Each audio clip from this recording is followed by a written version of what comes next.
Over the past decade, we've stayed in hundreds of unique rental properties around the globe. So we've partnered with Airbnb to create a series called Meet Your Host. Their platform has seen tremendous success for hosts of unique stays. We'll be visiting these unique properties around the world and hearing from the people who brought them to life. Welcome to another episode of Meet Your Host. Today I am in Ybor City, which is a neighborhood in Tampa, Florida, where I'm meeting up with Stephanie. Her and her husband David have not one but two tiny houses on Airbnb, and they designed them and built them themselves. They got a little influence from the shotgun shacks here in Ybor, so I'm really excited to go in and actually take a look. Let's go.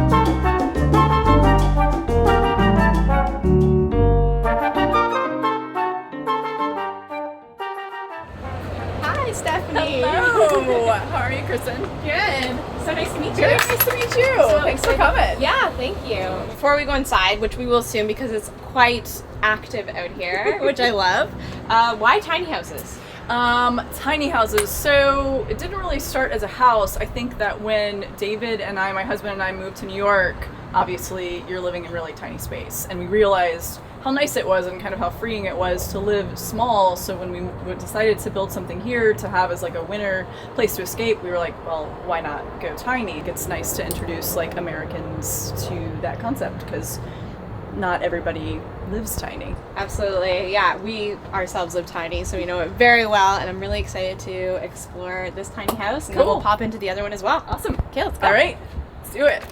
Come on in.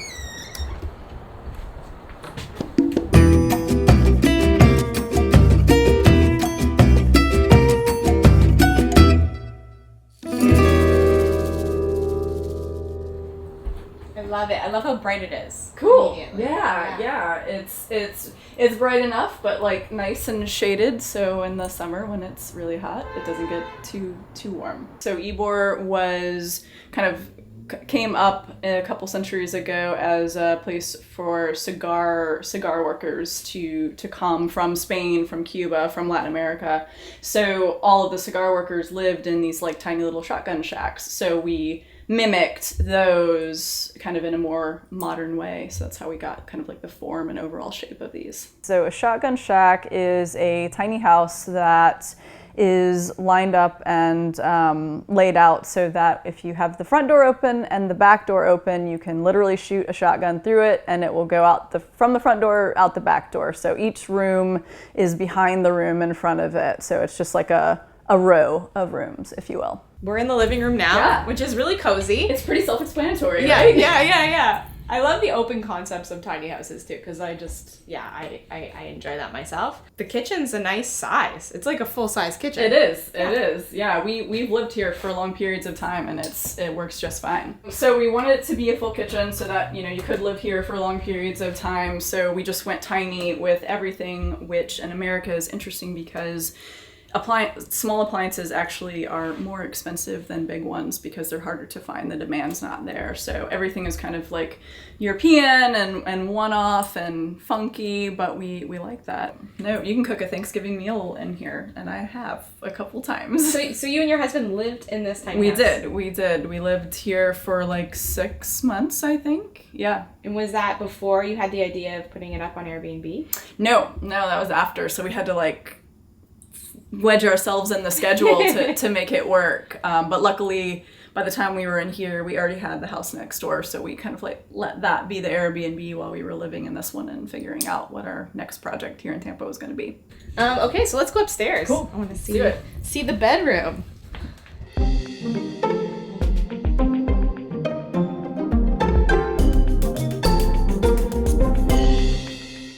Front bedroom. Yep. Pretty easily explained, super basic, but everything works, and I think it feels pretty nice in here. Yeah, it's simple and clean and bright and This is a nice touch here. Yeah, I like it. I like it. That was the most fun when we were living here. Is like, okay, which one of us is getting these? Yeah, right. It's quiet in here, though. Yeah. It is. Yeah. For a busy area. We tried. Because it does get really loud, especially like on the weekend nights. It's, you've got like cars going by with sound systems and hydraulics and people yelling, and it's a very lively spot. So we tried to keep it as quiet as possible in here.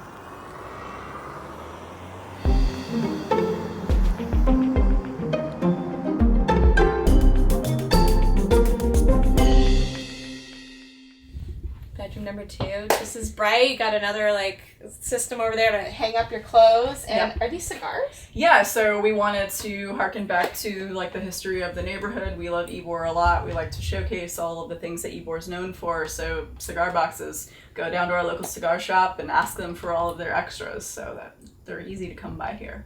And they're beautiful. Like I think they're all like colorful and interesting, and they're all different.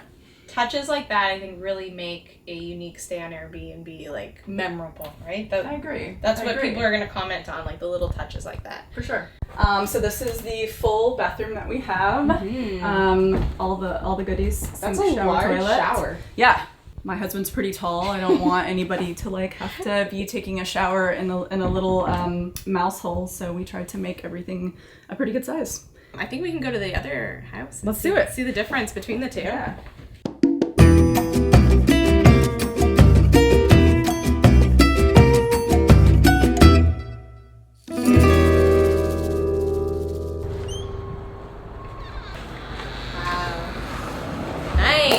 And this was our original tiny house that we built in 2015. This was kind of our, trial and error, like see what happens, see how it works, play around with it. Was this the first tiny house that you ever built? Ever? Yeah.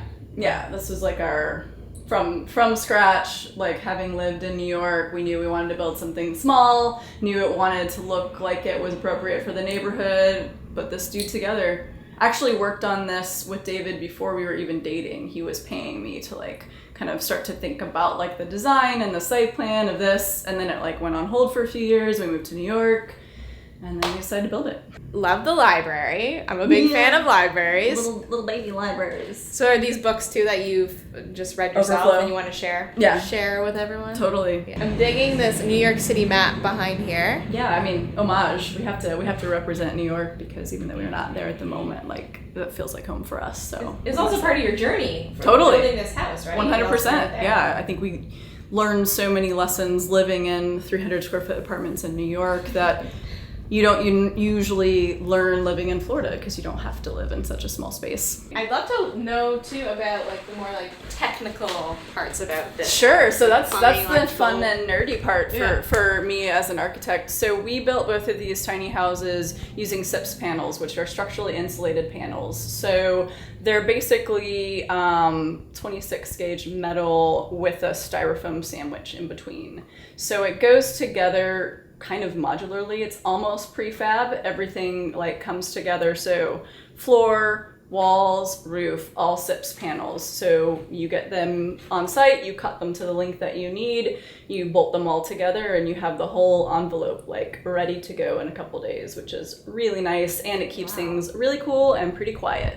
Plumbing wise, the houses are raised up off the ground, so it's pretty simple. Everything runs under the house and up to where we need it. So this is a historical district, so we had to get like historic committee approval to build these, and people had a hard time wrapping their heads around like building something so small. They couldn't get it. They were like, well, why don't you just build a normal 3-bedroom house? And we're like, no, like we don't want to do that. This is the fun part. Like, let us do this thing. And now that they're built, people get it. But it was like a learning and teaching process for everyone. How long did it take you to build this first house? It took us probably about 6 months to build, because we were in New York. We had a contractor friend who was kind of doing most of it, but we still wanted to be here for large parts of it to kind of manage, and we were doing a lot of design build. We hadn't figured out all of the details ahead of time, so we wanted to be here as things were taking shape to make sure they looked like what we wanted them to look like. being architects, we were pretty picky about a lot of things. We did not take the easy road by far, so we had a lot of lessons learned, but it was fun. And the cool thing about both of these is that they are built in such a way that we can cut the foundation systems off and move them if we ever want to. Nice. So in that respect, it is kind of like a little bit of a traditional tiny house in that they're movable-ish. My husband and I, being architects, we knew that we wanted to build these the way that we wanted them, which was definitely not the cheapest or easiest way to build any part of these.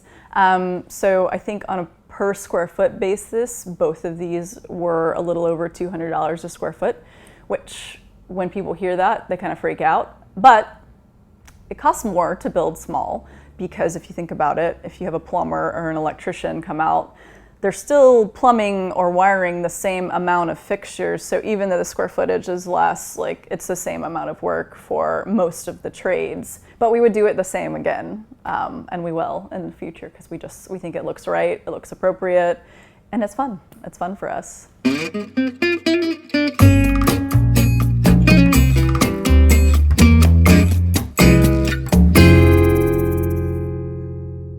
We initially put this house on Airbnb just to see if it could pay for itself, and that was going to be, all we needed. And we've been pleasantly surprised with the fact that it does spit out some income, and that income we can turn around. So we took the income from this house, we turned it around and put it toward the second house, and so it's just kind of like a moving like fluidity of money to like funnel into other things. So it's been good.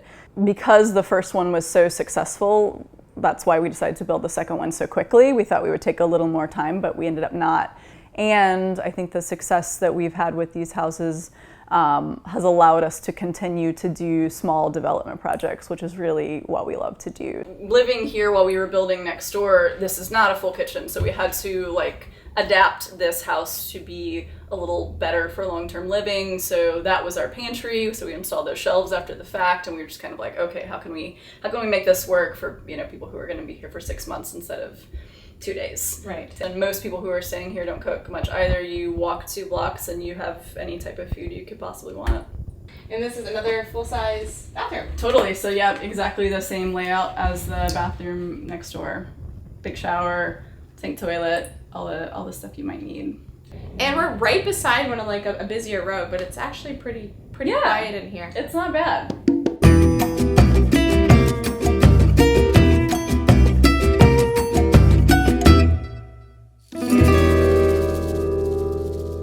We planted these a couple years ago, and they started off about this big, and they've grown to be taller than a house already.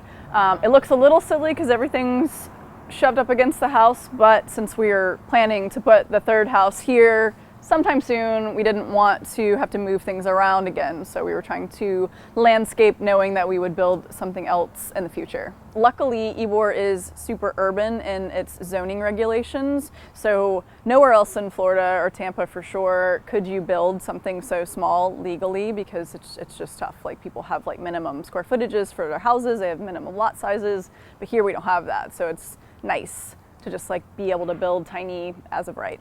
It's really rare.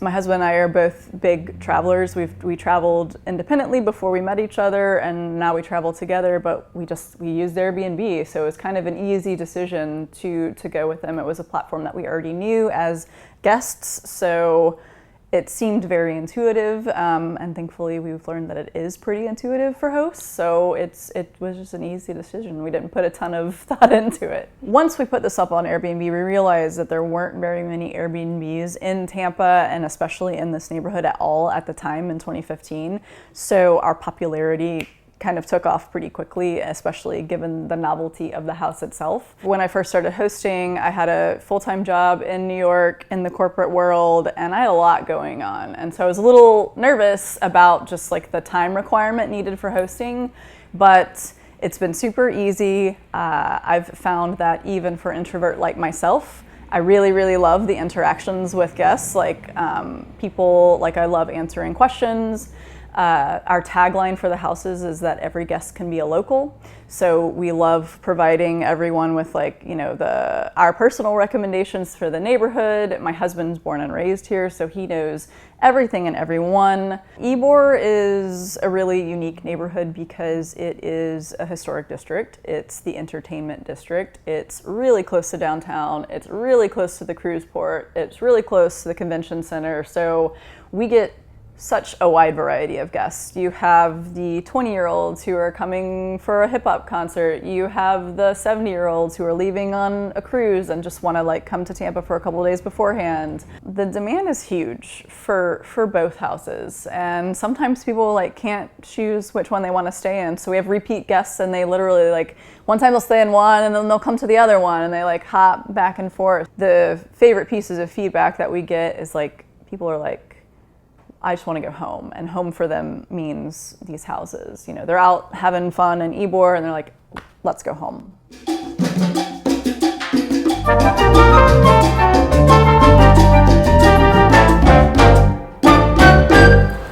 Listing their tiny houses on Airbnb has given Stephanie and David so many opportunities. This is definitely only the beginning for them and what they're planning to do here in Ybor.